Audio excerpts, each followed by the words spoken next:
Queen Mary II, a captivating figure in the annals of history, emerged into the world on the 30th of April 1662 at St. James's Palace in London. Her father, James, Duke of York, stood as the younger brother to King Charles II, who had orchestrated the restoration of the Stuart monarchy in the British Isles in 1660. Mary's birth positioned her as second in line to the throne, a status that would shape her destiny in unexpected ways. But first, subscribe to my channel for more historical videos and support me in this. Amid the backdrop of royal intrigue, King Charles II, childless at the time, had recently wed Catherine of Braganza. The assumption that the marriage would produce heirs to secure the line of succession was challenged as time unfolded.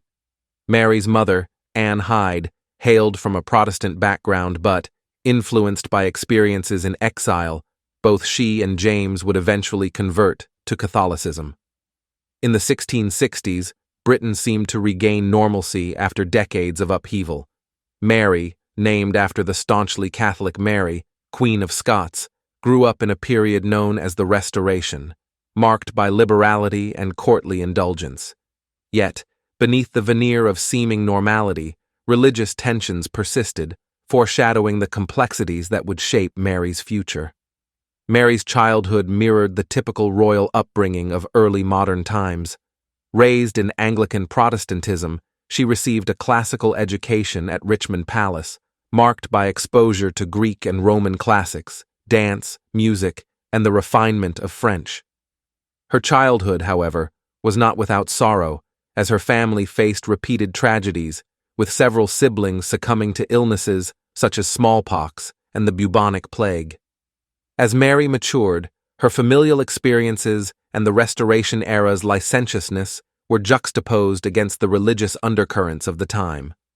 The question of Mary's marriage loomed large in the political landscape, with her being a pawn in diplomatic maneuvers.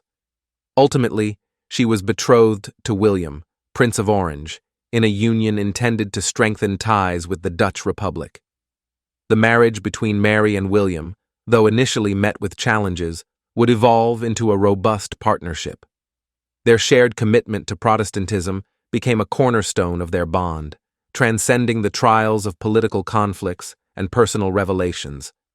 Despite rumors surrounding their sexual orientations, the couple faced the intricacies of royal life, with Mary's desire for children curtailed by a series of miscarriages and health complications. Simultaneously, Mary's father, James, grappled with the exclusion crisis, a political tempest that sought to bar him from the succession due to his Roman Catholic faith. The family found itself entwined in political machinations, setting the stage for future conflicts and drawing Mary back into the complexities of English politics.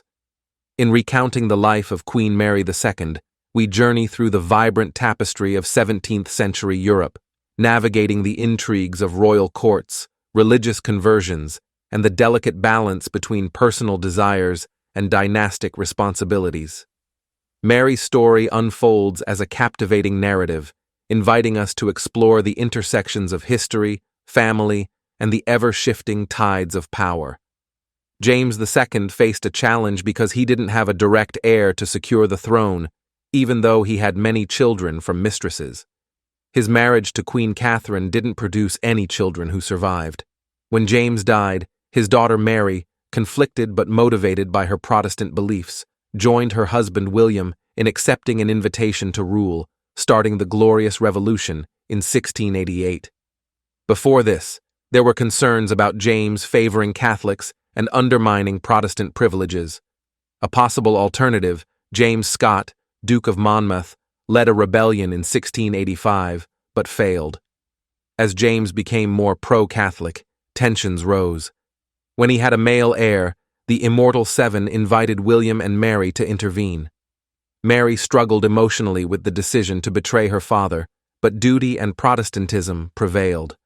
The Glorious Revolution resulted in Mary and William ruling together, a unique arrangement. They faced opposition, especially in Ireland, where a war broke out. Eventually, James fled, and Mary managed domestic affairs while William dealt with foreign policy.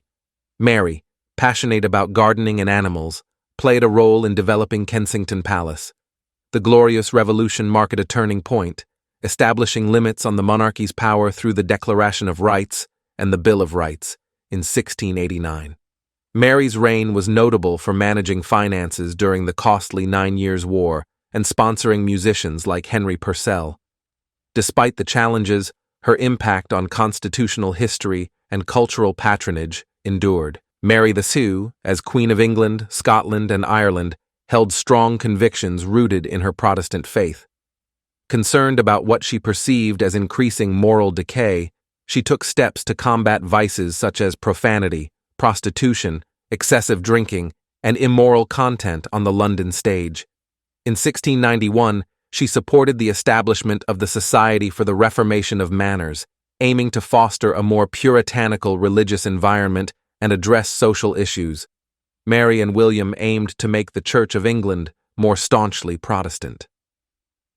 The Act of Toleration in 1689 granted religious toleration to various Protestant groups, marking a significant moment in English church history.